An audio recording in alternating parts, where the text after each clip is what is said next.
what are your thoughts on how you quote unquote regulate the hate? Yeah, so their request here with this boycott is to create expert teams to review submissions of hate and harassment. So, this is something that you need some kind of tribunal or a committee on, and then they make a decision. Then we can see what kind of decision they make. And I don't disagree that this seems sticky, where you're just like, oh no, like who the heck is going to decide what's off limits and what's appropriate? Because principled disagreement, totally appropriate. Like people saying like, hey, like I actually have this very, very different point of view on it. Fine.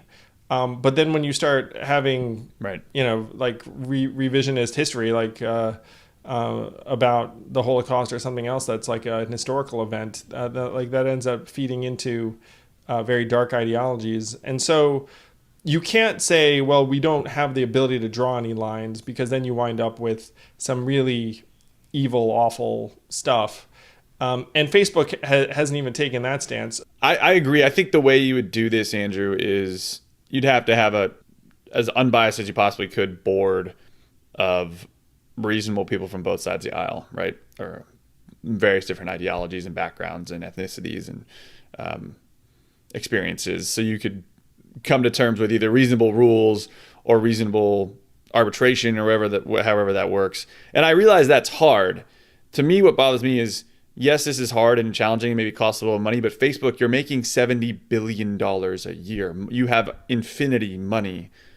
Like the excuse that we need to grow and that profitability at all costs doesn't make any sense. If you had a chemical company or a manufacturing company in the 20th century, and there was a period where they would just dump shit in the river because they'd be like, whatever. And then eventually we looked up and we're like, hey, you really should not be dumping your waste products in the river. We need rules around that. There's something similar going on with Facebook, where they're almost like these psychic waste products that are getting produced. You know, it's like they're like printing bajillions of dollars, but it's like, hey, you know what's suffering? Our democracy, our mental health, our ability to distinguish fact from fiction, our ability to communicate with each other, our ability to trust anything. These are the negative externalities of some of Facebook's practices, and Facebook is attributing essentially zero or near zero consequence to these things. And one of the most encouraging things about this is that there are people in Facebook that are saying the same thing.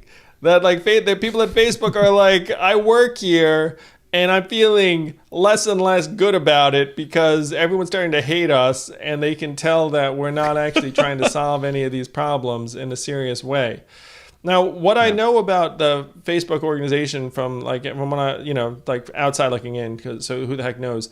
But it's a very, very top-heavy organization in the sense that a lot of the power resides with Mark and Sheryl.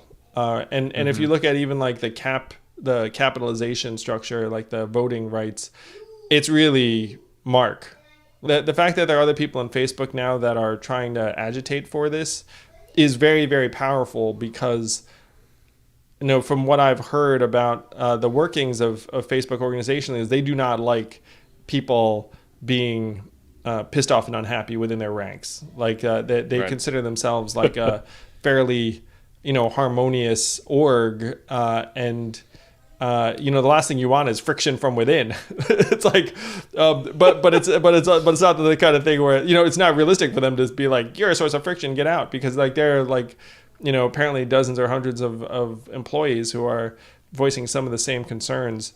So I'm cautiously optimistic that we're reaching a really unprecedented point in Facebook's history where we might see some genuine change and genuine reform.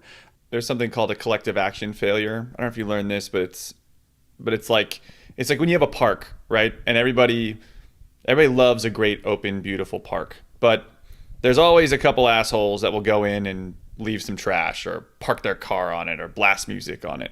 And if one or two people do that, it's not the end of the world. But when everyone does it, it becomes a mess. Or if no one's cleaning it up, it hurts everybody and the value of it starts going down. And that, to me, feels like what's sort of happening with Facebook, where everybody likes the idea of connecting the world and having a platform to share anything and find anyone anywhere.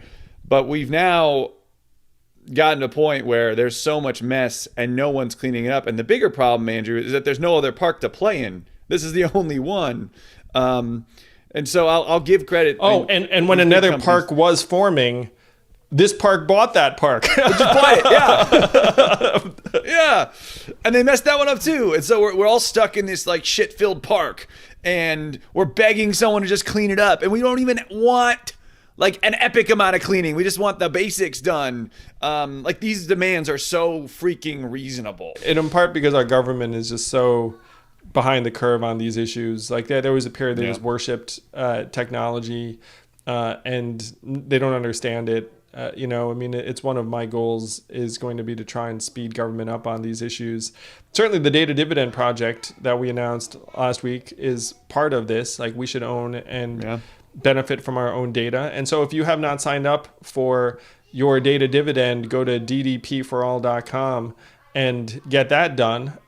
July 1, actually, the CCPA is in effect in terms of enforcement, and we have some exciting announcements on that side. So that's one big part of it. But this maturity that we're asking Facebook to demonstrate in terms of how it deals with its content and political ads and other things is so important. It's so central. And kudos to the people who've led this particular charge. John has literally started AI that I hope Facebook or a lot of these tech companies start using to help meet some of these demands. I get that right? Yeah, so John is the CEO of this brand new tech company, co-founder and CEO of Sentropy, which has a product to identify hate speech and on any platform. So you could use it not just on Facebook, but you could use it on your corporate intranet. You could use it on other social media platforms. And it's a really interesting discussion. It's a really interesting problem. I know when you hear this, you might think, oh gosh, this sounds awful. Like, because who the hell wants software looking at the shit that I type? None of us really, no, truly. I mean, I understand. Like, none of us wants that. But if you look system-wide and society-wide, like, do you need some kind of tools and infrastructure? Because after that, it falls literally on the head of some miserable, underpaid human being, generally a contractor, who's supposed to read it and see that it's, acceptable or unacceptable, or most likely in most forums, it just goes completely untouched. And 99.8% of the time, that is completely fine because we're reasonable people and the rest of it. But then some small fraction of the time, it's toxic and it can even become damaging and dangerous and destructive. And the way that these internet networks work is that a little bit of poison goes a long way. Let's say like you get 100 emails a day, and I just had one of them every other day that's like, I'm going to kill you, something like really fucking terrible.